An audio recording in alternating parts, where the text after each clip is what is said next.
Halo, angle kanan naik.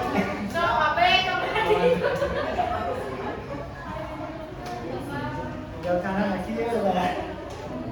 Oh, beda. Apa ya?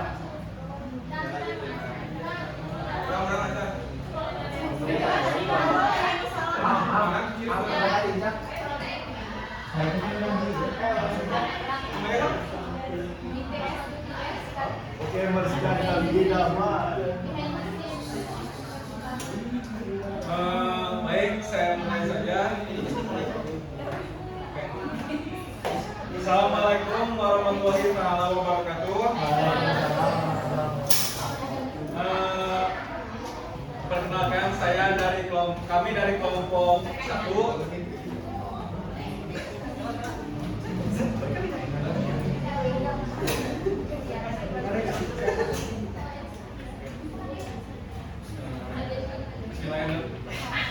Bismillahirrahmanirrahim. Assalamualaikum warahmatullahi wabarakatuh. Waalaikumsalam warahmatullahi wabarakatuh. Kami dari kelompok 1 ingin mempresentasikan materi manajemen risiko operasional. Sebelum ke materi, saya akan memperkenalkan terlebih dahulu anggota kelompok kami. Yang pertama ada saya sendiri, Afif Barariana, sebagai moderator. Yang kedua ada Muhammad Akbar. Yang ketiga ada Fatwa, ada Rena, ada Hera, Ilham, Fikri, Dewi, Ismi, ada Rian Setia, Hikmah Maulati, Setia, ada Erna dan juga Resia. Oke, untuk membersihkan waktu karena ini udah sore dan materi pertama akan dibacakan oleh Alpar sendiri. Silakan kepada Alpar.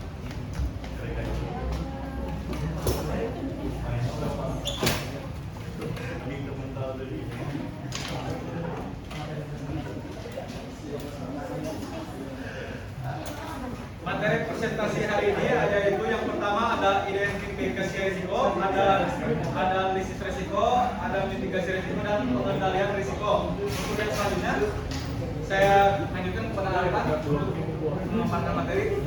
Baik, perhatian semuanya. Saya akan membacakan latar belakang dari PT Pos Indonesia. PT Pos Indonesia, saya akan bacakan dulu. PT Pos Indonesia sebagai perusahaan logistik milik negara menghadapi tantangan serius dalam menghadapi persaingan ketat digitalisasi dan ekspektasi pelanggan yang semakin tinggi. Risiko utama meliputi keterlambatan pengiriman, kegagalan teknologi, dan risiko reputasi yang bisa menghambat performa perusahaan. Sebagai pengetahuan, jadi PT Pos ini sudah berdiri sejak masa kolonial mungkin ya, 1746. Namun diresmikan menjadi Persero oleh pemerintah di tanggal 20 Juni 1995. Kita analisis sedikit terkait yang akan dibahas adalah jadi keluhan dari para pelanggan di PT Pos ini cenderung mengeluhkan bahwa sistem pelayanan dan sistem-sistem yang ada di PT Pos Indonesia ini tersebut sangat kuno. Jadi perlu evaluasi dan perlu peningkatan. Yang hal tersebut jika terus dibiarkan kunoan tersebut seperti misalkan kita kan tidak pernah merasakannya sebagai Gen Z,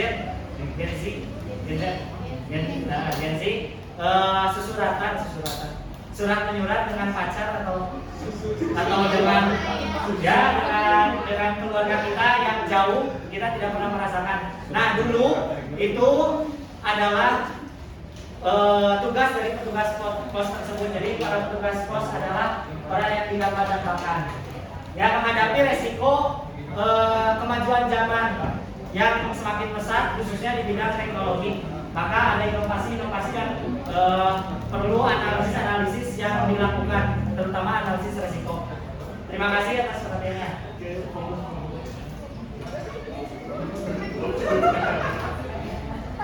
Selanjutnya ada identifikasi risiko. Identifikasi risiko ini merupakan tahapan fundamental dalam manajemen risiko yang berfungsi untuk mengidentifikasi, menganalisis dan mencatat potensi ancaman yang dapat mempengaruhi kinerja operasional pada perusahaan PT POS Indonesia.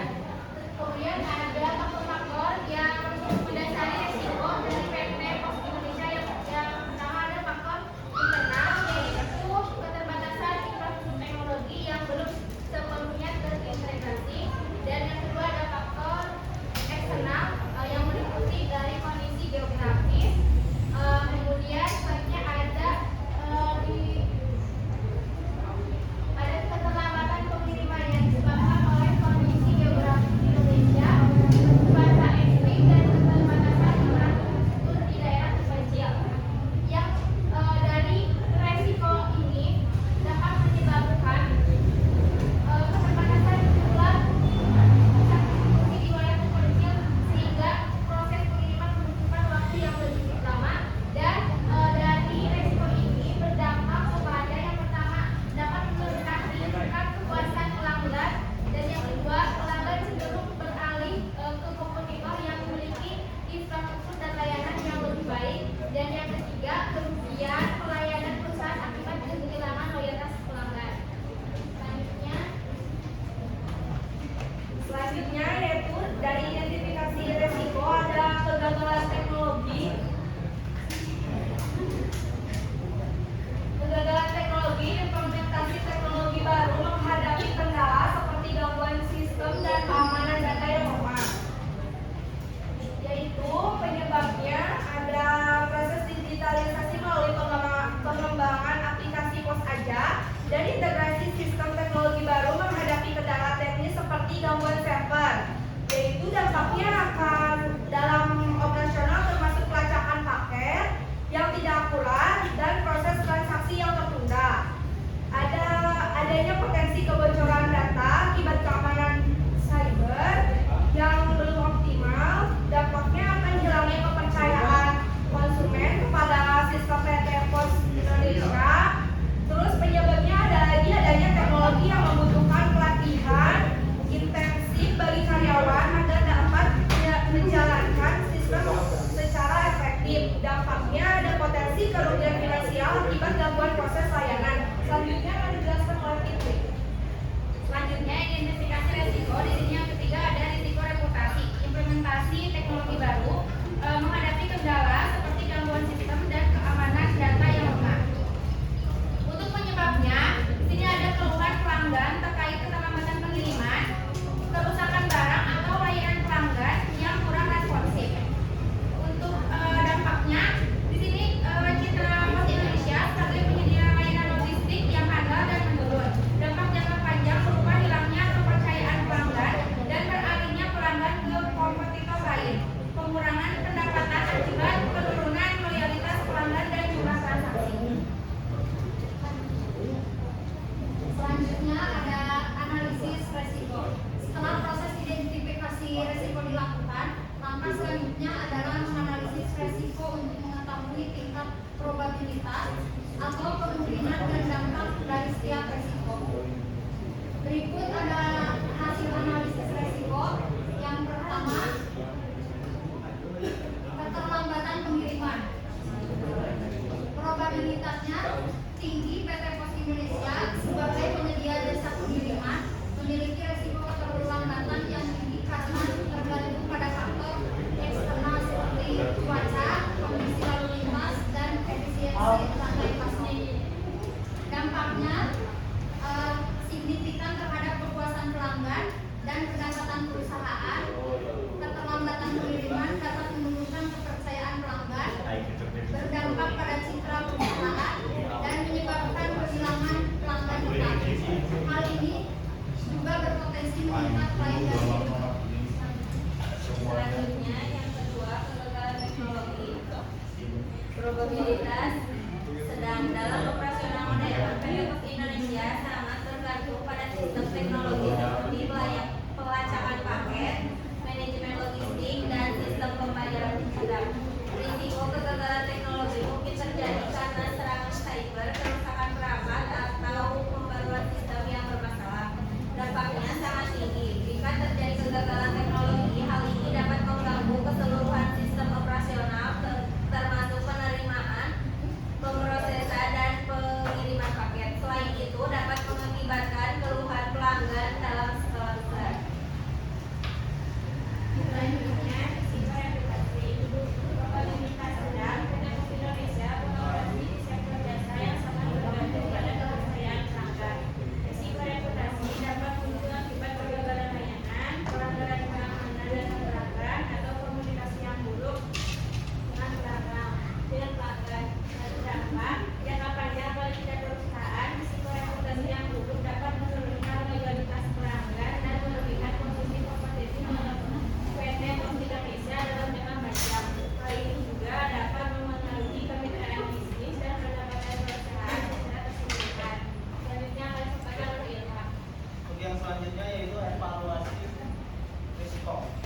Evaluasi risiko bertujuan untuk menentukan prioritas penanganan risiko berdasarkan tingkat keparahan dampaknya. Dampaknya terhadap keberlangsungan operasional PT Pos Indonesia. Evaluasi ini memfokuskan 3 risiko. Yang pertama yaitu kegagalan teknologi. Kegagalan teknologi ini memiliki dampak paling signifikan karena menyangkut seluruh rantai operasional perusahaan. Gangguan pada sistem teknologi ini berpotensi melumpuhkan layanan secara keseluruhan. Untuk yang kedua yaitu keterlambatan pengiriman. Risiko ini sering terjadi dan memiliki dampak yang sangat besar pada tingkat kepuasan pelanggan yang dapat berujung pada hilangnya pangsa pasar. Untuk yang ketiga yaitu risiko reputasi. Yaitu meskipun dampaknya tidak selalu langsung, risiko ini bersifat jangka panjang dan dapat mempengaruhi kepercayaan publik terhadap perusahaan. Setelah identifikasi, analisis, dan evaluasi yang telah dilakukan, maka selanjutnya adalah melakukan mitigasi risiko. Mitigasi risiko bertujuan untuk mengurangi terjadinya risiko dan meminimalisirkan dampak risiko tersebut. Risiko operasional yang mungkin terjadi di PT Pos Indonesia salah satunya yaitu keterlambatan pengiriman.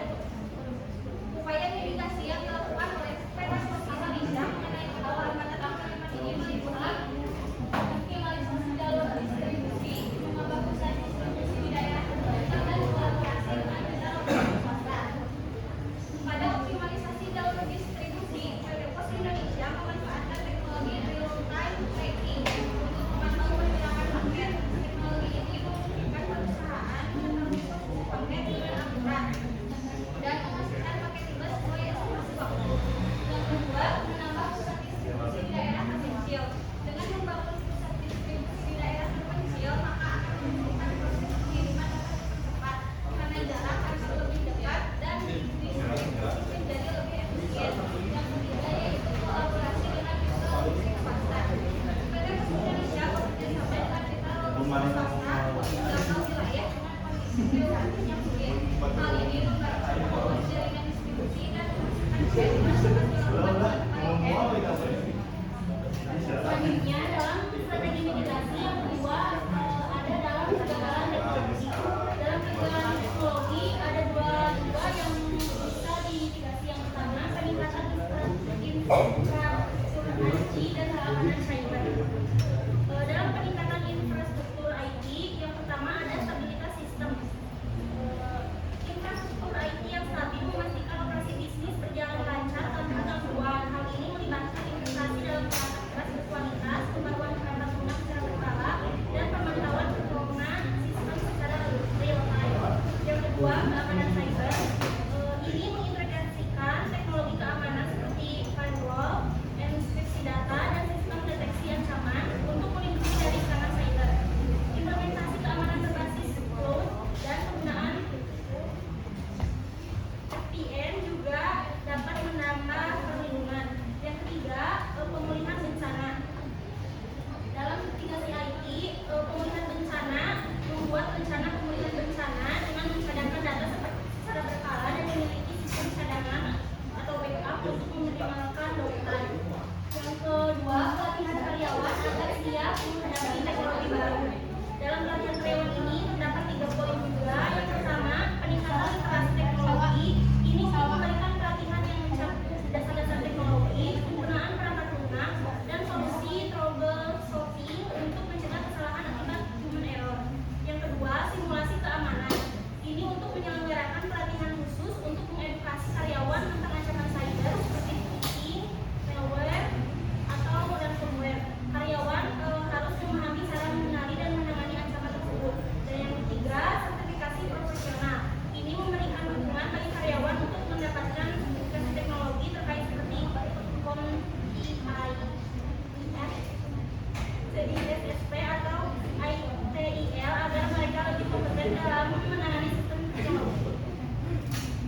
menjaga kualitas dan kepuasan pelanggan.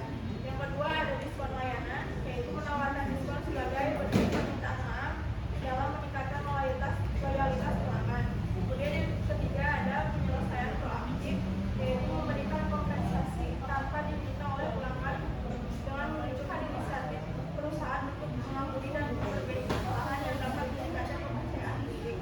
Kemudian yang ketiga ada kampanye promosi positif untuk membangun citra yang baik. Ada 3 poin di sini, ada promosi keunggulan perusahaan, yaitu dengan melakukan kampanye yang menonjolkan nilai-nilai inti perusahaan, kualitas produk atau inovasi untuk memperkuat citra positif di mata pelanggan. Kemudian yang kedua ada pengelolaan media sosial, yaitu menggunakan media sosial untuk menjalin hubungan dengan pelanggan, memberikan informasi baru dan merespon keluhan dengan cepat dapat dibantu membangun reputasi online yang kuat. Kemudian yang ketiga ada bekerjasama dengan influencer atau media dengan menggandeng tokoh publik atau media terpercaya untuk mendukung kampanye perusahaan dapat meningkatkan citra positif dan menjangkau audiens yang lebih luas. Lalu ada pengendalian resiko. Pengendalian resiko dilakukan untuk memastikan bahwa langkah mitigasi berjalan efektif dan terus diawasi secara berkala. PT Pos Indonesia menerapkan satu, di sini ada audit berkala, yaitu audit dilakukan setiap triwulan untuk mengevaluasi efektivitas jalur distribusi dan sistem teknologi yang diimplementasikan. Lalu ada pemantauan KPI. Di sini ada target ketepatan waktu pengirimannya 95%, lalu ada target kepuasan pelanggan 85%. Dan ketiga ada penyesuaian strategi. Berdasarkan hasil evaluasi dan audit, PT Pos Indonesia akan menyesuaikan strategi mitigasi risiko untuk menghadapi tantangan yang muncul, seperti peningkatan volume pengiriman selama periode puncak, misalnya saat hari raya. Dari langkah tersebut, PT Pos Indonesia diharapkan dapat mengelola risiko dengan lebih efektif dan mempertahankan reputasinya sebagai penyedia layanan logistik nasional yang andal dan terpercaya.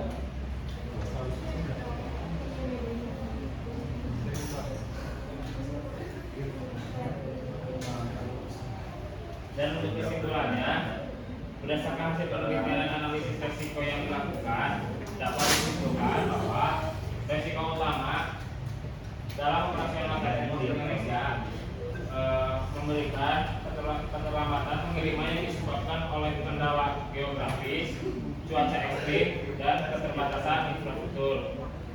Yang kedua, kegagalan teknologi akibat gangguan sistem digital, implementasi teknologi baru yang belum matang, serta potensi kebocoran data. Lalu, resiko reputasi yang muncul dari keluhan pelanggan terkait keterlambatan pengiriman dan kerusakan barang. Yang kedua, tingkat probabilitas dan dampak risiko. Keterlambatan pengirim memiliki probabilitas tinggi dan dampak signifikan terhadap kepuasan pelanggan serta pendapatan perusahaan. Kegagalan teknologi memiliki probabilitas sedang tetapi dampak yang sangat tinggi karena mempengaruhi operasional secara keseluruhan. Resiko reputasi memiliki probabilitas sedang dengan dampak jangka panjang terhadap citra perusahaan. Lalu yang ketiga, strategi mitigasi. Optimalisasi jalur distribusi dan peningkatan infrastruktur logistik untuk mengatasi keterlambatan pengiriman. Peningkatan infrastruktur IT, pelatihan rutin, dan penerapan standar keamanan untuk mengatasi kekurangan teknologi. Pembentukan unit khusus layanan pelanggan dan kampanye positif untuk mengelola risiko reputasi. Dan poin keempat, pengendalian risiko dilakukan melalui audit berkala, pemantauan KPI beserta evaluasi, dan penyusunan strategi mitigasi berdasarkan perkembangan situasi operasional.